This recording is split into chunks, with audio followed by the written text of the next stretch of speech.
You found the Backup Wrap-Up, your go-to podcast for all things backup, recovery, and cyber recovery. In this episode, we're talking about World Backup Day, which was March 31st. I know I'm a little behind on this one, but I thought it was a really good episode we recorded, and just got a little behind releasing it. Prasanna and I discussed some scary statistics about data loss, like how 94% of companies that suffer a major data loss don't recover.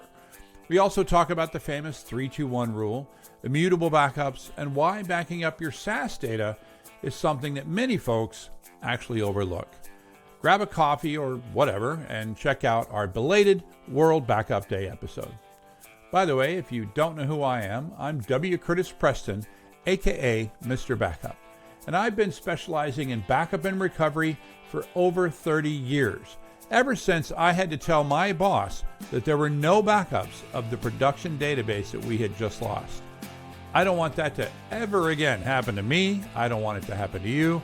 That's why I do this podcast. On this podcast, we turn unappreciated backup admins into cyber recovery heroes. This is the Backup Wrap-Up.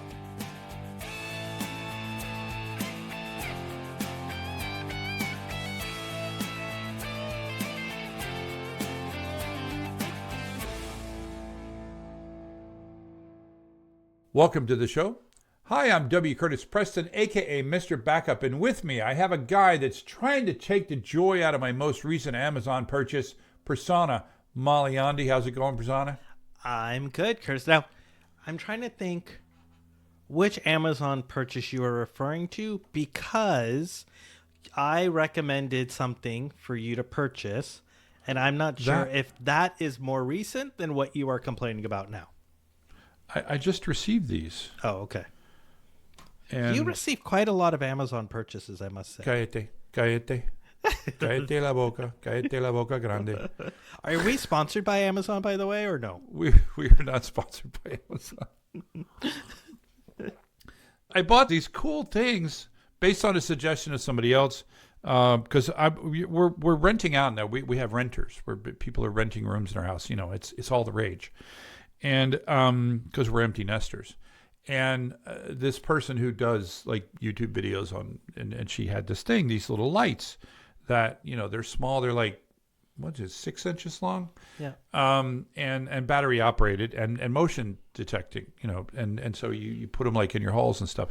And I bought a bunch of them, and you were saying you don't like where I'm going to put them, and you're taking away my joy. Well, so don't get me wrong. They're totally practical in places like closets where you're opening it. You need to grab something quickly. You can't see. There's no electrical there. On stairs where you can't necessarily see as you're approaching. But you want to place it on in a hallway where there are lights, and there are light switches on either side of the hallway to turn it on. And so that's not why everybody wants to turn on a light just so they can go to the bathroom in the middle of the night. Don't you see that? That is true. See? You know, I'm just saying. I think it's cool. Anyway, I have joy, and you're not going to take away my joy. But wait, can we also talk about the your previous Amazon purchase, which I think that has you brought you joy? The Roborock, Yes. Roborock Max. My new Roomba replacement after Roomba, you know, my $600 Roomba that stopped working, and then they want to charge me $300 to repair it. I'm like, for $300 I can buy 2 Roborocks. Yeah. And by the way, I think they're going bankrupt or about to declare bankruptcy. Yeah, Roomba is, yeah. So they they're might not have doing taken so your $300 and not done anything with it. Yeah, that's true. Yeah. But I'm very happy with my new I have 2 of them. I gave them names. The one for upstairs is called Upsy Daisy, and the one for downstairs is called Sir Cleans a Lot. But anyway, so you know, we should have done a show. I should have done a show. We did not do a show for, you know, one of my favorite days, which is World Backup Day, which is the day before April Fool's Day, because, you know, if you don't back up, you're a fool. But the funny thing is, I don't think you even remembered it was Backup Day until I called you. I've been very busy. Until I called you and was like, "Happy World Backup Day." And you're like, "Wait, what?" What? You said no. You said something like "Happy Favorite Day" or something. Yeah. You said something. I was like, it was your third favorite day. I think your first favorite day is your birthday. The second favorite day is Christmas, and this is your third. yeah, and I was like, "What in the hell are you talking about?" But I thought what we would do is just take a look at some of the coverage that people did. You know, sometimes people have some interesting insights around World Backup Day, and obviously it's one of my favorite topics. So I thought we'd take a look at some of the coverage and see if we can, deduce anything interesting from the stories. And we'll include links to all the stories that we're gonna talk about in there. The first story is from Sophia Barnett over at OOTB, objectfirst.com. And well, so what? I think they're technically, the company name is Object First. Okay. Yeah. The company name is Object First, right? But it's OOTB is the product. I think so. Which stands for out of the box immutability. So they're a storage product specifically targeted at a Veeam. I think their principles would work. Go ahead. Yeah. And it was actually started by the co-founders of Veeam. Wait, it's Ratmir, right? Yeah. Yeah. And others. Et al. It's funny. The first thing I find amusing is that they liken backups to brushing and flossing your teeth, something else that no one likes to do, especially the flossing part. But they've got some interesting statistics that they quote. I'm gonna put a link to the article that they quote from a lot, but there's another article from a company that did a bunch of data loss statistics from 2024, and it's obviously we've heard this before. 94% of companies that suffer a major data loss do not recover. That is a scary statistic. You've heard that before, though, right? Yep, and in fact, we did the series on cloud disasters, right? That basically potentially ruined companies, shut them down, caused significant business impact, right? So, yeah, it's definitely one thing you do not want to mess around with. Yeah. And so they've got the 94% that suffer a major data loss do not recover. That is really scary. They've also got that half of the companies that have any kind of data loss, they close within 2 years.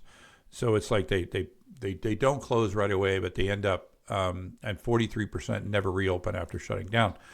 That's pretty scary statistics. Oh, yeah. No, that's definitely scary. And I don't think people really internalize that number, right? Because you don't always hear, it's kind of like startups, right? You always hear about the companies that went big on IPOs, but you never really hear about all the companies that went bust.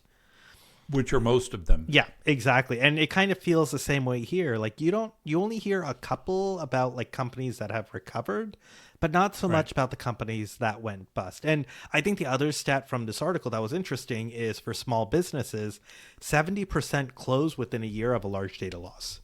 Yeah, that's scary.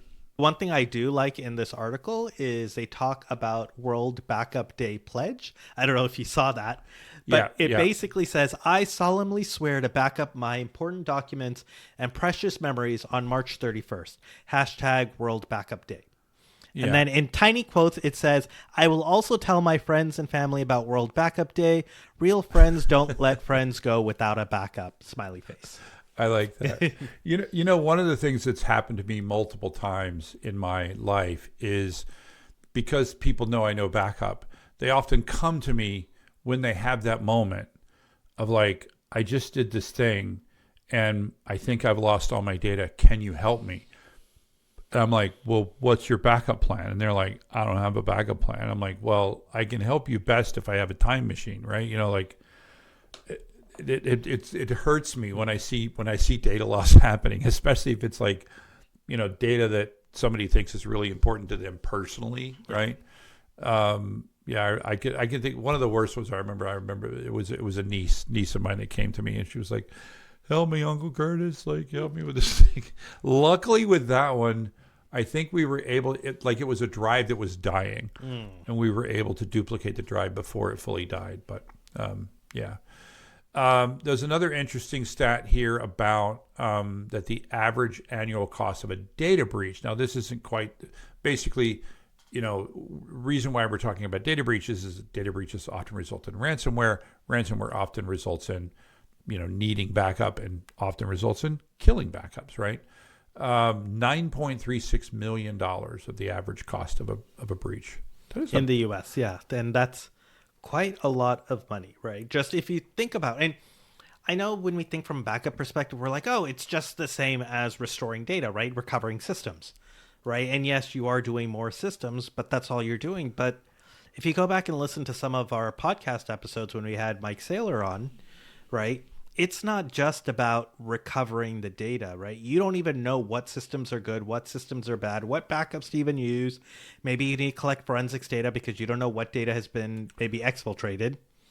And all of those things take time, and time costs money, both from a people and resource perspective, and also your business may be down for however long it takes you to actually do all of this. Yeah, absolutely. And now we're going to take a look at a Forbes article from Tom Coughlin, somebody I know well.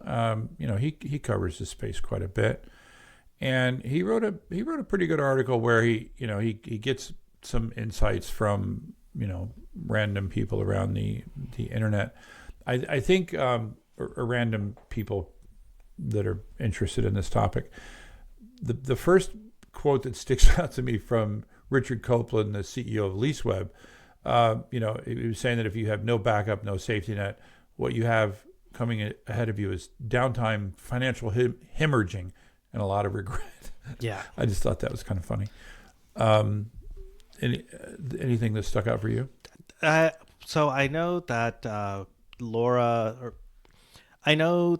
Lance O'Hara talks about sort of 3-2-1 rule for data storage, which is, if you've ever listened to this podcast, right, we always talk about it. But but one interesting thing that the article says, though, is for consumers, right, your original data on your laptop is one copy, a backup to a storage device is a second copy, and a cloud copy is your third copy, right? And that's how you make sure that you have 3 copies of your data, right, on 2 separate media, one of which is offsite. And so that is something that I think as consumers, sometimes we don't follow. In fact, I would say even some backup folks who work in the industry for their own personal stuff may not follow. Including me. I mean, that's one way I would, because you technically that's a 3-3-1, right? Because you want to have it on 2 different types of media,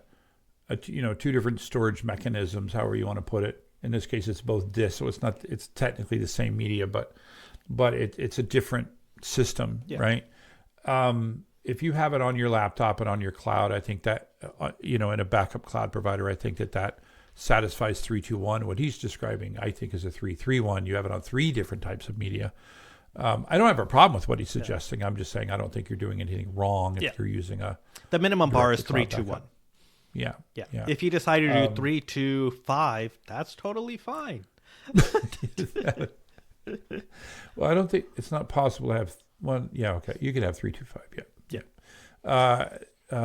And he was that guy was from Seagate. Yes. Let's see. Skip over the Catalogic guy. Veeam had some comments in the article where they talked about, recommending more than just cloud storage. Again, interesting. Again, I don't have a problem with that. If you have a product like Veeam that can help automate having an on-site copy and an off-site copy, then that is absolutely the way to go, right? And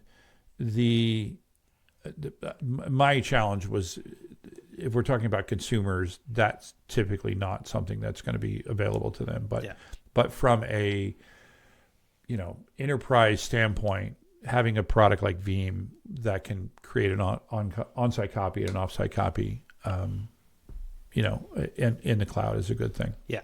Of course, if we didn't talk about your favorite subject, Curtis, I don't think that we could consider this World Backup Day, right? But what do you think? I'm curious what you think my favorite subject is, but go ahead. So we do have a couple quotes from people in the tape industry. Yeah. Right, who mentioned sort of, okay, why the importance of tape.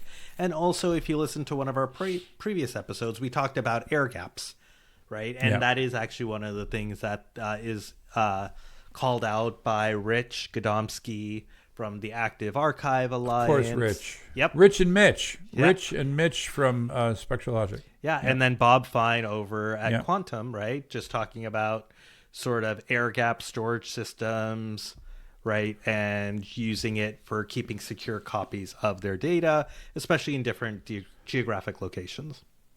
So we're gonna do the 3-4 one, or the four. So we're gonna have a copy on our primary copy. We're gonna have a copy on disk, a copy on tape, and a copy in the cloud. Yep. That's 4. It's 444. Yep. Now here's a question. Yeah.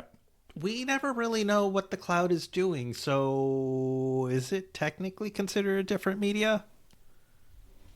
Well, it's the question is, it's a different risk profile is basically what the idea is, right?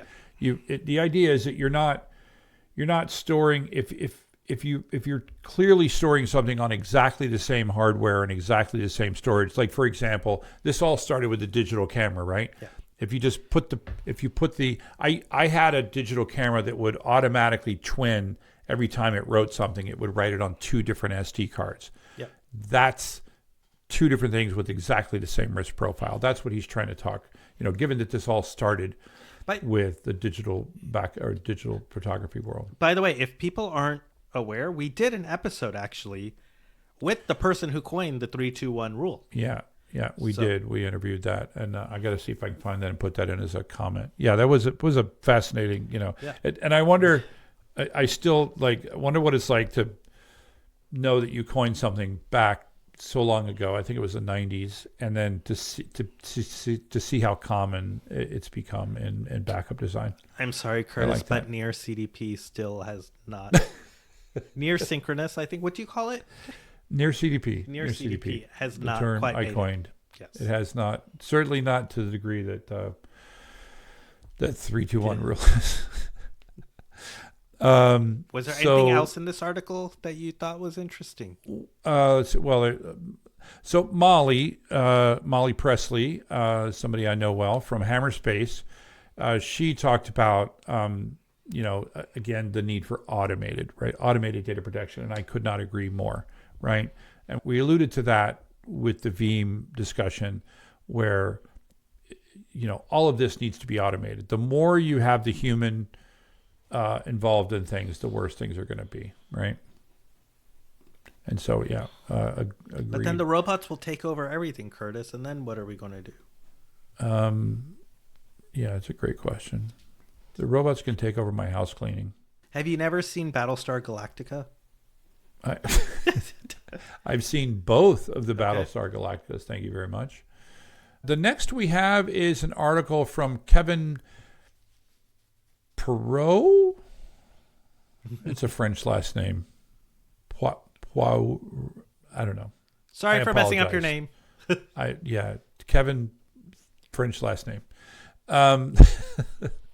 And one of the first things, he talked about how he felt there was this growing awareness of backup, which is good. There was a survey from Western Digital that said that 87% of people reported backing up their data automatically or manually. That is crazy. What?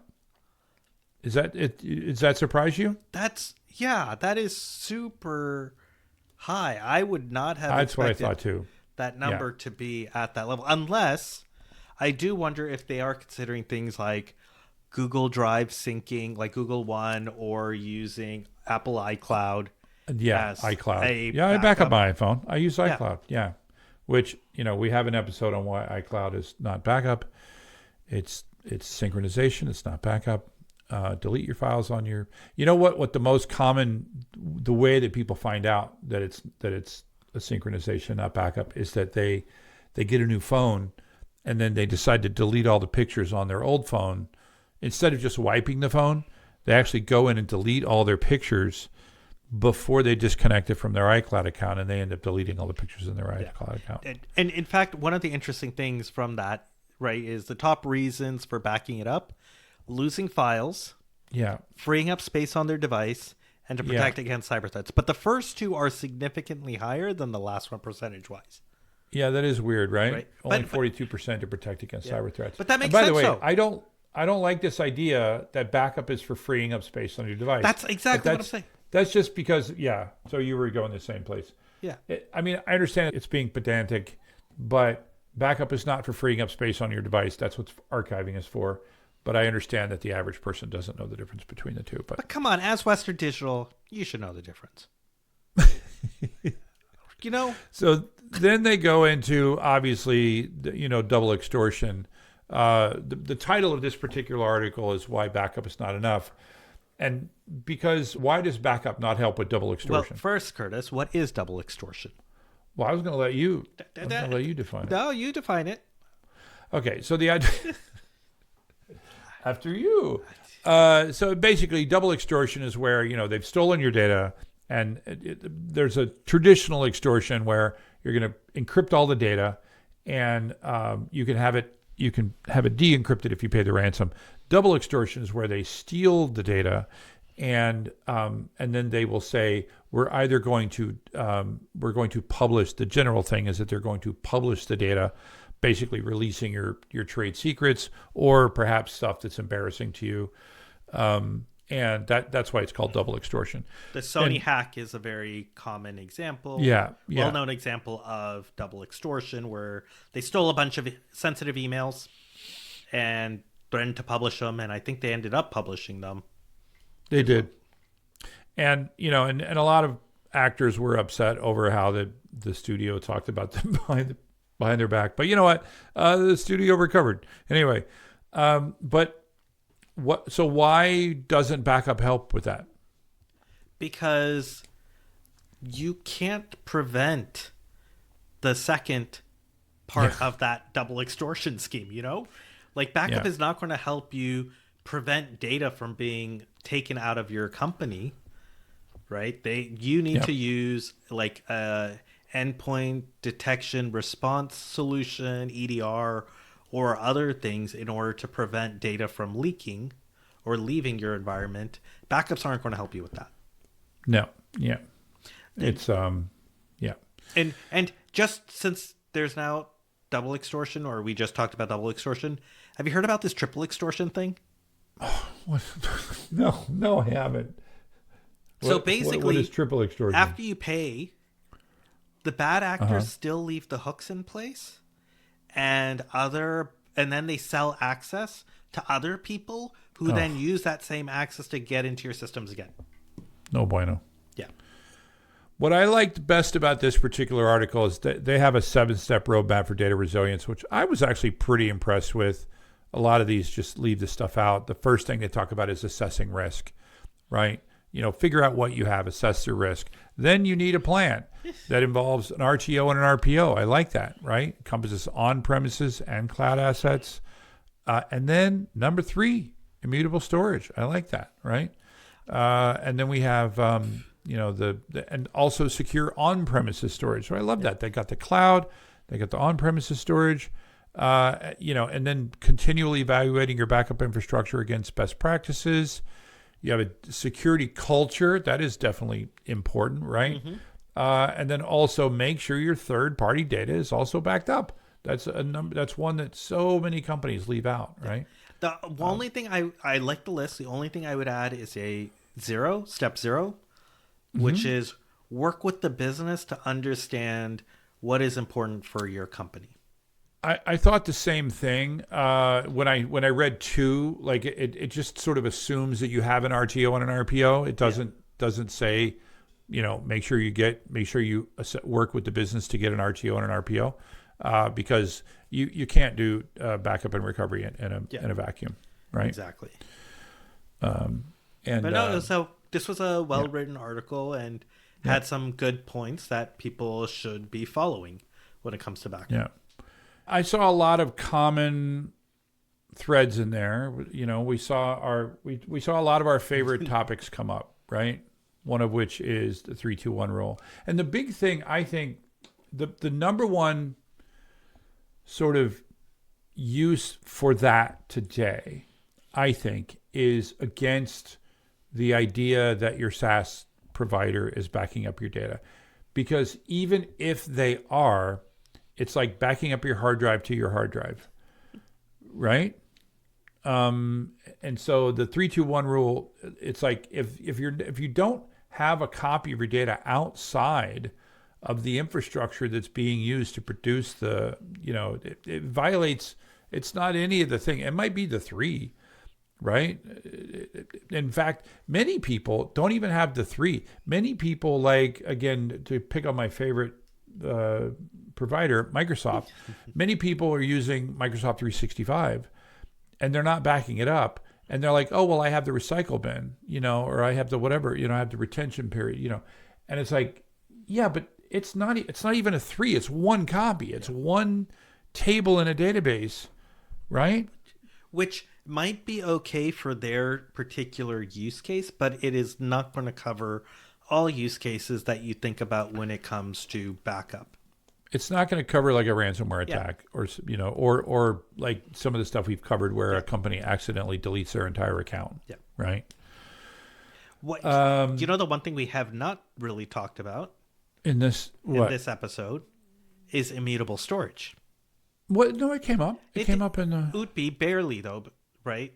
We didn't really cover like the benefits of immutable storage. Why do we talk about immutable storage so much here? Well, because as we've talked about in various ransomware scenarios, right? The bad actors are getting smarter, and the first thing that they're attacking now is your backup infrastructure. Yeah. They go in, they find it. It has all the data they need, so they can figure out what's important, exfiltrate the data, and then they blow away all your backups so you can't recover. So you then have to pay the ransom in order to get your infrastructure back. Exactly. And with the folks at Utbe, they're not the only one, but they're definitely going directly after this particular problem. They're like, we're going to make sure that at least one copy of your data is 100% immutable, because many of the other immutable options, as I make air quotes, they're not really immutable. And by the way, we had a whole episode about that recently, right? Yeah. Where we talked about the different things that people mean when they say immutable. But this is, actual immutability, right? Even if you have the super user privileges, you're not able to get rid of the data. Immutable storage is absolutely crucial. So is a cloud copy. I think even if you have on-premises backup infrastructure, if it's possible for you to have a cloud copy of your data, I think that, again, an immutable cloud copy of your data. My favorite way to do that would be to put it on an actual a truly immutable product like Object Lock with the compliance mode, right? So that you do it, so it's truly immutable. So here's a question for you. Yeah. Immutable cloud copy storage versus tape. What would you pick? Or how would a customer or a backup admin decide what to pick? Because we talk about tape a lot. We talk about cloud storage a lot. Tape does offer immutable copies. Yeah. Right? But between these, and it's enforced in the hardware, yes. Right? If it's immutable flag, you can't overwrite that. So between these two, right? Yeah. Like, how would a backup person decide which one to use? Yeah, it's a great question. So the question would be as to which one is able to meet your requirements, right? Tape is great for certain things, right? Being the additional copy. If you've already got a copy on disk, easily copying that copy to tape. It is not good for creating that first initial copy for most people. But creating a salt mine copy, it's great for that. What it's not great for is operational recovery of a lot of small files, and also, so the question would be, look at how often you do operational recovery, and see whether or not tape would make sense there. But if you, I think that either a truly immutable cloud copy or tape are perfectly viable, and it's going to be a matter of personal preference. So the question is, it's that value of sneakernet, right? So depending on how much data we're talking about, a pile of tapes is going to be actually quicker than a cloud copy that we've got to pull across the internet. Yeah. So yeah, it just depends on the scenario and what your RTO and RPO are, and your tolerance for the downsides of both technologies. Yeah. Okay. So last question for you. And tape will be cheaper, by the way. In most scenarios, tape will be cheaper. So given World Backup Day passed, is there anything that you think people should look out for the rest of until the next World Backup Day? Is there anything that people should do? Like what recommendation, what guidance, what would you tell people now that World Backup Day has passed, as well as April Fool's Day? Yeah. What would you recommend for people to do? So that's a great question. Of course it's a great question. Come on. So I'm going to assume, and I think I can assume, that people listening to this episode, you're backing up your stuff, right? We're just going to assume that. What I will say is there's a very distinct, very high possibility that you're not backing up some of your corporate data, and the more SaaS providers that you're using, the more likely that is to be the case, right? So many people do not back up their SaaS data. And I think that, as time goes on, we will see more and more outages, and more people, companies will suffer data loss as a result of not backing up their SaaS data. I actually just read an article this morning in the Register where they talked about Keepit, which is a backup vendor who is looking to expand to support many, many, many more SaaS applications because, like you said, Curtis, enterprises, corporations are using more and more SaaS applications every day, and they're not being protected. Yeah. And there are a handful of companies that are going after that, and I highly recommend that they do that. All right. That wraps up our post-World Backup Day coverage, Prasanna. Thanks for hanging out again. And happy World Backup Day to you, Curtis. And I hope belated World Backup Day. Yes, belated World Backup Day. And hopefully next year you don't forget. And maybe it moves up to the second favorite day for you of the year. Maybe. Yeah. There's always hoping. Always hoping. All right, folks. Back up your data, please. That's all we want you to do. Because if you don't back it up, you can't restore it. That is a wrap. The Backup Wrap-Up is written, recorded, and produced by me, W. Curtis Preston. If you need backup or DR consulting, content generation, or expert witness work, check out backupcentral.com. You can also find links for my O'Reilly books on the same website. Remember, this is an independent podcast, and any opinions that you hear are those of the speaker and not necessarily an employer. Thanks for listening.